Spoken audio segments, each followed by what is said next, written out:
দেখুন, ঢাকা চট্টগ্রাম মহাসড়ক রাস্তার পাশে যে একটি গাড়ি বিকল হয়ে গেলে যে একটি গাড়ি যে দাঁড়াবে সেই জায়গাটা কিন্তু নাই।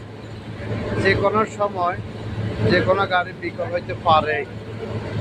তাই সরকারের কাছে অনুরোধ করতেছি, দয়া করে বিআরটির কাছে অনুরোধ করতেছি, দয়া করে সরকারের সড়ক জনপথ এবং সড়ক মন্ত্রীর কাছে অনুরোধ করছি, দয়া করে আপনারা এই রাস্তাগুলি দেখুন।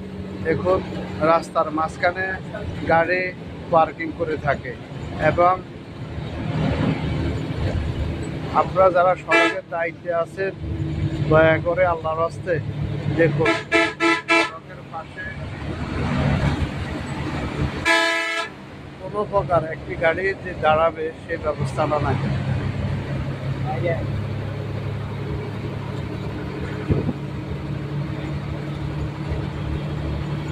যে কোনো সময় একটি গাড়ি তো কোনো সমস্যা হইতে পারে, বা একটি গাড়ি পার্কিং করবে, যে কোনো গাড়ি থেকে একটা মানুষ বা মালামাল ওঠানামা করতে পারে, এটা হাইওয়ে রাস্তা। তাই সড়কের পাশে আপনারা দয়া করে আরেকটি লাইন তৈরি করুন। আল্লাহর রাস্তায় আপনার সড়কের দিকে তাকান, মানুষের দিকে তাকান, মানুষের জন্য ভাবুন, দেশের মানুষের জন্য একটু চিন্তা করুন। এবং তার পাশাপাশি এই পথে আবার চলে উল্টা রিক্সা বা যে ট্রাক গাড়ি, বিভিন্ন ধরনের গাড়ি সুযোগে তারা উল্টা চলাফেরা করে।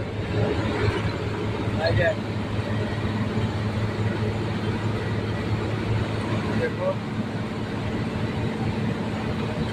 দুটি লাইনের বাইরে কোনো প্রকার একটু ফ্যাসিলিটি, দেখেন একটি গাড়ি উল্টা আসতেছে,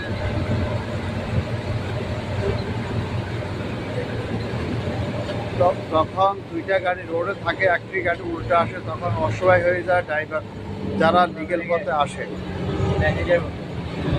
আবার অতিরিক্ত লোডের ট্রাকের কারণে ধীরগতি হয় রাস্তায়।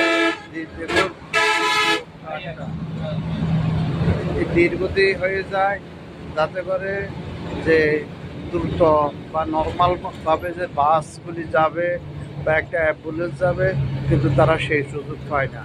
রাস্তার পাশে কোনো একটি গাড়ি রাখার মতো ব্যবস্থা নাই। দেখুন, উল্টা ভ্যান গাড়ি আসতেছে।